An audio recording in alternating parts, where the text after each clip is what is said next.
صاحب زرقانی نے لکھا ہے کہ ایک دن حضور سیر کرتے کرتے باہر کھلی وادیوں میں تشریف لے گئے. وہاں ایک چراگاہ میں وفد طارق رکا ہوا تھا اور ان کے اونٹ وہاں چل رہے تھے. ایک سرخ رنگ کا اونٹ حضور کو پسند آ گیا.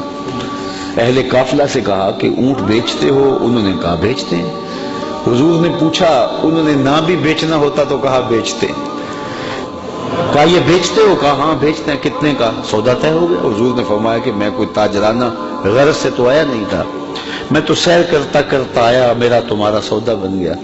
اب یہ اونٹ مجھے دے دو اور میں اپنے شہر میں جا کر اس کی قیمت تمہیں بھیج دے. تو نے کہا میں منظور ہے. حضور نے اونٹ پکڑا, چل دیے. وہ حضور کو دیکھتے رہے. جب نظروں سے اوجھل ہو گئے تو دل پر ہاتھ رکھ کے کھڑے ہو گئے.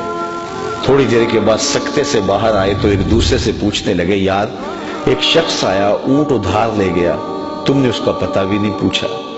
جب کسی کو نقد سودا دیتے نا تو اس کا پتہ آپ پوچھنے کی ضرورت نہیں محسوس کرتے, لیکن ادھار دیں تو یا آپ اسے جانتے ہوتے ہیں یا درمیان میں کوئی ضامن ہوتا ہے یا کوئی چیز گروی رکھتے ہیں.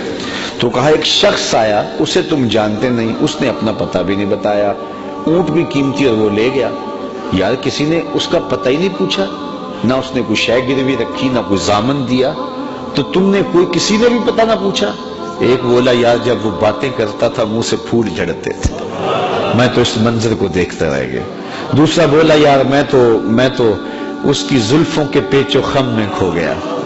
تیسرا بولا میں تو اس کی آنکھوں میں ڈوب گیا, کیا خوب سجن دیاں اکھیاں نے. کہا جو بھی ہوا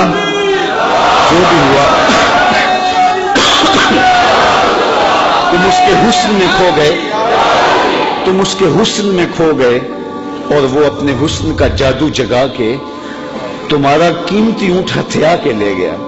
لیکن اگلے لفظ سنیے اور سینے پہ ہاتھ رکھ کے سنیے.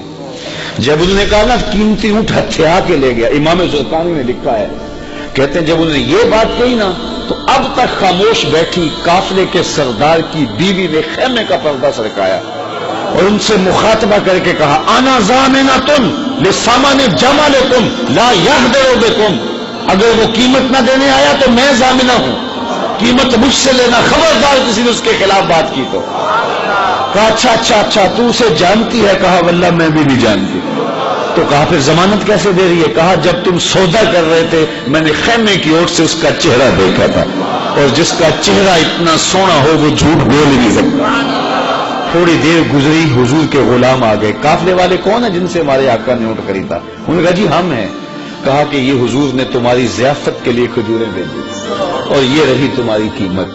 انہوں نے کہا قیمت تو بعد میں لیں گے, ہم تو خود بک گئے, ہمیں یہ بتا وہ پیارا رہتا کہاں گئے.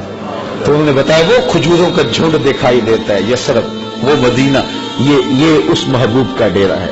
علامہ زرقانی لکھتے ہیں سارا وفد اٹھا اور جا کے حضور کے قدموں میں بیٹھ گیا, تیری تک کے اداواں میں مرید ہو گئی. تو ایسا حسن اللہ نے اپنے محبوب کو دیا جو دیکھتا وہ دیکھتا ہی رہ جاتا. دیکھنے والے کہا کرتے اللہ اللہ, یاد آتا خدا دیکھ کے صورت تیری. دعا کرو اللہ ہمیں حضور کی زیارت نصیب فرمائے. یہ آنکھیں اس قابل تو نہیں ہیں, لیکن مالک تو کرم کر, ہم تیرے محبوب کا نام لے رہے ہیں, حضور کی زیارت دے دے.